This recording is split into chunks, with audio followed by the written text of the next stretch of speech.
Ma'am जिस तरह IT छापे या फोन टैपिंग की बात की जाए, क्या मैंने कहा कि सरकार का कर्तव्य क्या होता है?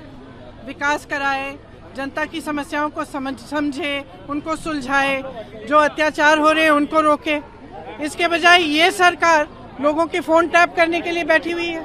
मतलब आप समझ सकते हैं कि अपना काम करने के बजाय कमरे में बैठ के आप विपक्ष के दलों के फोन सुन रहे हैं। अब आप बताइए, सरकार का ये तरीका ही है कि जो विपक्ष के नेता हैं उनको तंग करने के लिए, उनको सताने के लिए करती है, अपनी एजेंसीज का इस्तेमाल करती है। तो हम 7 सालों से देख रहे हैं, इसमें कोई नई बात तो है नहीं। बहुत स्पष्ट है, चुनाव के समय विकास की बात होनी चाहिए। जो सरकार कर रही है जनता के लिए, जनता को वो मुद्दा उठाना चाहिए। मैं हर जगह यही कहती हूँ, और मैं महिलाओं के लिए इसलिए कह रही हूँ, मैं महिलाओं को कह रही हूँ कि जागरूक हो जाइए। अगर आपको राजनीति बदलनी है, ये जो सांप्रदायिकता और जातिवाद की राजनीति है, एक ही चीज है, ये जनता को गुमराह करने वाली राजनीति है। ये बात है कि चुनाव के समय आएंगे, नेताओं को मालूम है कि हमसे कोई कुछ पूछेगा ही नहीं। हमसे किसी ने पूछना नहीं है कि तुमने नल नहीं लगाया, तुमने सड़क नहीं बनाई, तुमने अस्पताल नहीं दिया, तुमने स्कूल नहीं दिया। ये तो किसी ने पूछना नहीं है अगर हम इसी सांप्रदायिक लाइन पे चले रहेंगे। तो मेरी सिंपल बात ये है कि आप नेताओं को मजबूर करिए कि आप विकास के मुद्दों पे बात करें। जब एक नेता को ये एहसास हो जाता है कि मुझे कुछ करने की जरूरत नहीं है, चुनाव के समय मैं जातिवाद सांप्रदायिक बातें कर लूंगा, मैं जीत जाऊंगा, तो काम क्यों करेगा भाई?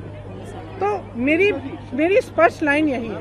लेकिन यहाँ जो महिलाएं आ रही हैं इतनी सारी, यहाँ पर ये महिलाएं घरों में पूजा भी करती हैं, सारी महिलाएं। तो राहुल जी जो हम भी करते हैं, हिंदुत्व और हिंदुत्ववादी, इस लाइन को क्या इन महिलाओं को भी जानना चाहिए? क्या राय है? तो क्या हम पूजा नहीं करते हैं?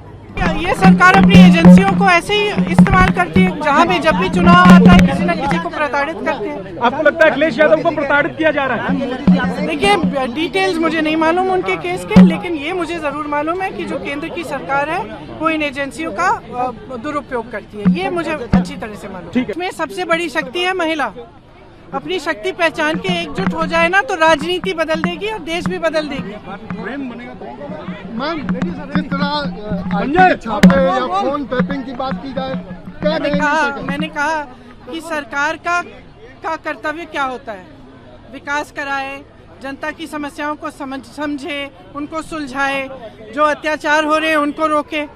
इसके बजाय ये सरकार लोगों के फोन टैप करने के लिए बैठी हुई है। मतलब आप समझ सकते हैं कि अपना काम करने के बजाय कमरे में बैठ के आप विपक्ष के दलों के फोन सुन रहे हैं। अब आप बताइए।